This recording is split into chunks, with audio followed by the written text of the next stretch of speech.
Hi everyone. இன்னைக்கு நம்ம ozone layer ஓட்டை அடைக்கப்பட்ட பாட்டை பற்றி தான் பார்க்க போகிறோம். ஸோ வீடியோ ஃபுல்லாக பாருங்க. நம்ம அறிவை வளர்த்துக்க 2 நிமிஷம் ஒதுக்குறதுல தப்பே இல்லை. 1970களில் சயின்டிஸ்ட் ஓசோன் லேயரை பற்றி ஆராய்ச்சி பண்ணாங்க. இந்த ஓசோன் லேயர் அப்படின்றது வளிமண்டலத்தில் இருக்கக்கூடிய ஸ்ட்ராட்டோஸ்பியர்ல O3 கேஸால் அமைக்கப்பட்ட ஒரு லேயர். இந்த லேயர் தான் சூரியன்லேருந்து வரக்கூடிய யூவி ரேஸ்ன்னு சொல்லக்கூடிய புறஊதா கதிர்களை அப்சர்வ் பண்ணி அனுப்புவோம். 1974ல் பிராங்க் அப்புறம் மரியோன்ற 2 கெமிஸ்ட் சிஎஃப்சி கேஸால வளிமண்டலத்தில் இருக்கக்கூடிய ஓசோன் லேயர் சிதைஞ்சிட்டு வரதை கண்டுபிடிச்சாங்க. இந்த சிஎஃப்சின்னு சொல்லக்கூடிய குளோரோஃப்ளோரோ கார்பன்ன்றது நம்ம ஏசி, ஃப்ரிட்ஜு, ஸ்ப்ரே மாதிரியான பொருட்கள்ல பயன்படுத்தக்கூடிய ஒரு இனர்ட்டான ஒரு இண்டஸ்ட்ரியல் கெமிக்கல் தான்.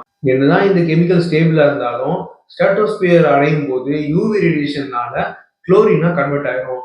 இந்த குளோரின் O3ன்னு சொல்லக்கூடிய ஓசோன் மாலிகுல் கூட சேர்ந்து O2வா கன்வெர்ட் ஆயிரும். இந்த மாதிரி ஒரு குளோரின் செயின் ரியாக்ஷன் மூலமா கிட்டத்தட்ட 10,000 O3 மாலிகுல்ஸ் சதைச்சிரும். ஆரம்பத்துல இது யாரும் நம்பல. ஆனா 1985ல பிரிட்டிஷ் அண்டார்டிகா சர்வேயை சேர்ந்த ஜோசப் பர்மன் பப்ளிஷ் பண்ண அறிக்கையில துருவ பகுதிகளில் ஓசோன் லேயருடைய அடர்த்தி கம்மியா இருக்கிறத குறிப்பிட்டிருந்தாரு. இத நாசாவோட சேட்டலைட் டேட்டாவும் கன்ஃபார்ம் பண்ணுச்சு. 1987ல உலக நாடுகள் இந்த பிரச்சனையோட சீரியஸ்னஸ் புரிஞ்சுக்கிட்டு மான்ட்ரியல் புரோட்டோகால சைன் பண்ணாங்க. உலக நாடுகள் எல்லாம் ஒன்னா ஒத்துமையா சைன் போட்ட முதல் யுனைடெட் நேஷன் ஒப்பந்தம்னா அது இதுதான். இந்த மான்ட்ரியல் புரோட்டோகால்னால ஓசோன் டிப்ளீஷன் சப்ஸ்டன்ஸை உற்பத்தி பண்றதையும் பயன்படுத்துறதையும் தடை பண்ணாங்க. அதுக்கு பதிலா low ozone depletion potential, low global warming potential இருக்கக்கூடிய சப்ஸ்டன்ஸை பயன்படுத்த ஆரம்பிச்சாங்க. உதாரணத்துக்கு சொல்லணும் அப்படின்னா ஆரம்பத்துல ஹைட்ரோஃப்ளூரோ கார்பனை யூஸ் பண்ணாங்க. இதுல குளோரின் இல்லாததுனால ஓசோனுக்கு எந்த விதமான கெடுதலும் இல்லை.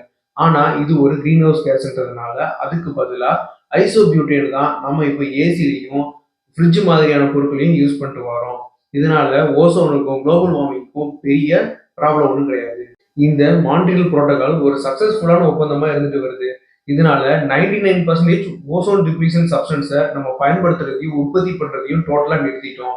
ஓசோன் படலம் இப்ப ரெக்கவர் ஆயிட்டு வருது. ஆனா 1980ல இருந்த மாதிரி வரணும் அப்படின்னா நம்ம இன்னும் 2060 வரைக்கும் காத்திருக்கணும். எது எப்படியோ இந்த மான்ட்ரியல் ஒப்பந்தம் கோடிக்கணக்கான மக்களை ஸ்கின் கேன்சர்ல இருந்தும், கேட்ராக்ட்ன்ற கண்புரை நோயில இருந்தும், சுற்றுச்சூழல் சீர்கேட்டுல இருந்தும் காப்பாத்திட்டு வருது. நாம நினைச்சா பூமியை நல்ல நிலைமைக்கு கொண்டு வர முடியும்ன்றத இது காட்டுது.